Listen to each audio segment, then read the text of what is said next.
Welcome back, America. I'm Hugh Hewitt, and ashamed to be Scots of the Scots descent today because Scotland said no public funding for defense companies that supply arms to Israel, and their first minister said there will be immediate recognition of a Palestinian state and supports freezing trade with Israel. I'm joined by Dr. Michael Oren, formerly Israel's ambassador to the United States. Dr. Oren, this is not unusual, but Scotland isn't really a country. It's a region. Are you used to regions declaring their antipathy for Israel? I'm used to everything from Ivy League universities to teachers' unions declaring their antipathy to Israel. I think more seriously, what happened with Belgium yesterday. Belgium yesterday said it was going to sanction Israel. This is the first Western state to say openly it was going to sanction Israel. And today on my social media, I called for Israel to evict the Belgian ambassador from this country, that Belgium cannot engage in an act of open hostility against this country with impunity. There has to be a very stern response. I am in agreement with you. I listened to Aviv Redigur give a speech in Norway, and he said, where does Europe get off? There aren't any Jews here for a reason relative to the rest of the world. It's because Europe did nothing when Hitler came to power. I don't know where they get off, but what do you think the end game is here? I think Israel's got to finish this war and do so quickly. You know, my father fought in Belgium during World War II in the Battle of the Bulge. He said the Belgians were the worst. They were the worst collaborators with the Nazis.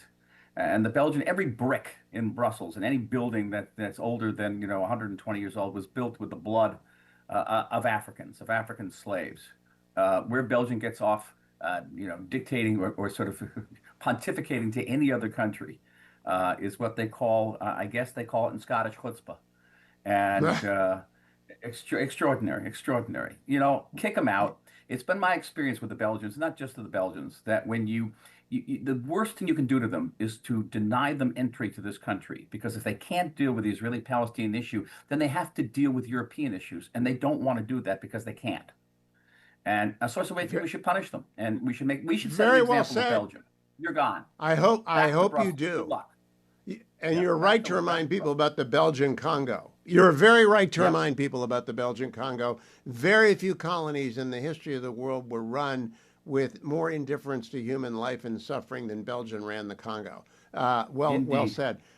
Now, what about the 6-hour cabinet meeting where you've got the chief of staff of the Israeli army yelling at the prime minister? Is that leaked for public Mhm. consumption, or is that really going on? Oh, I think that the answer to that is yes.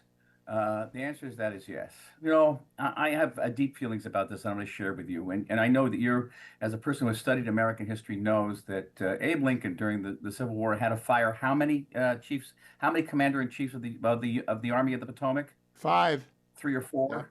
Five. Before he 5 to got get to to Grant. one, Grant was number to get to 6. who could fight, who could actually was willing to fight. And the prime minister used to often share with me an opinion that he had that armies generally do not like to fight. Interestingly enough, armies are the least apt to want to actually engage in combat. Maybe it's too risky. And I think that the prime minister has to find a chief of staff who's willing to fight. And what can we do right now? I've just come back from a long trip to the States, to South America, as well as talking to young people about the situation in Gaza. So many people say to me, why don't we just end the war and get all the hostages back? Well, that sounds great. But the fact of the matter is, Hamas is not going to give us all the hostages back. Hamas is evil, but it's not stupid. And knows it's going to give us we give it the last hostage back, we're going to go in there and kill them. They're not going to do that. They're always going to keep a couple of hostages. And if Israel pulls out of Gaza, then Hamas wins. And Hamas will engage in another October 7th, because that's what they said. They'll do it 10,000 times till Israel is destroyed. And I said to these young people in North and South America, okay, are you willing to go live with your children on the Gaza border in those situations? And nobody said yes. Nobody said yes. There is no quick fix to this, none whatsoever. And now we have President Trump saying, get on with it, finish it. I will back you and finish it. And so another major consideration we have is maintaining our good relationship with this president. And certainly that's a strategic value for the state of Israel. None of this is easy. It's all cruel. But at the end of the day, you need a chief of staff who's willing to fight. So, do you think Zamir will simply get it done now that he's had his say and put it on the record that he thinks it's going to be a costly mission? And it's going to be 900 soldiers have died since 10/7. I believe 500 in Gaza since the war began and entered into Gaza. It will not be easy for Israel's defense forces. It'll be brutal. No army in history, Hugh, has ever faced remotely the challenge that the IDF faces in Gaza. You remember Mosul, you remember Fallujah. Fallujah, where American forces faced what, maybe 5 to 10,000 terrorists with the cities that were pretty much abandoned and no tunnels underneath. We're talking about 2 million people crammed into this small space, densely built up with 500 miles of tunnels beneath them and 20 to 30,000 fighters, terrorists fighting them. I mean, there's been nothing like this in all of recorded history, not just modern history. Imagine the Battle of Berlin, where the Nazis had 500 kilometers of tunnels beneath Berlin. Be a little bloodier, I imagine. So, it's going to be absolutely brutal, and the danger to the hostages is extreme. We know that. We know that. I'm at loss to think of any other conclusion, any other way out. Because if you reach an interim agreement for a ceasefire for 2 months, well, what happens? You get 8 hostages back. Okay, that puts the States of Israel in a situation where it has to choose which hostages get free and which hostages don't get free. Kind of a selection. And at the end of 2 months, Hamas is strengthened. It gets 1,000 fighters, guerrillas, or terrorists out of Israeli jails, and reestablishes itself and reestablishes its money trail through the UN distribution of aid.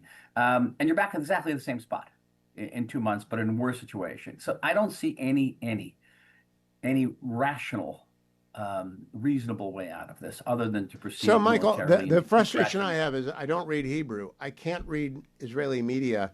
I don't know if the army's actually doing any. They say they're maneuvering in the suburbs of Gaza City. What's that mean?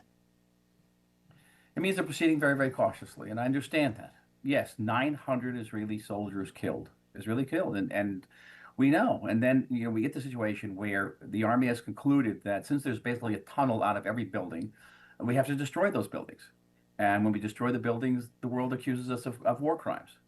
No matter how we proceed, there's dangers and abysses and whatnot. Really, it's all nightmarish. At the end of the day, we have no choice. Are the Gazans leaving Gaza City as any rational person would do? Not as fast as I think the Israeli military would like. There's a report today that said about 10,000 had left, but that leaves many tens of thousands still in the battle areas. Well, And Hamas will do its utmost to prevent those civilians from leaving, keep in mind. Hamas has every interest in keeping those civilians within the combat zones. And the last question, Michael, we're out of time. How long do you anticipate the battle for Gaza City will take? Well, President Trump has said 2 to 3 weeks. And I think I've said in this program before that in 1967, Israel conquered Gaza in about a day and a half. In 1956, it conquered Gaza in about a day. It's all a matter of, we have the troops, we have the firepower. The question is the civilians who will be caught between us and Hamas, and the hostages, That's all the difference here.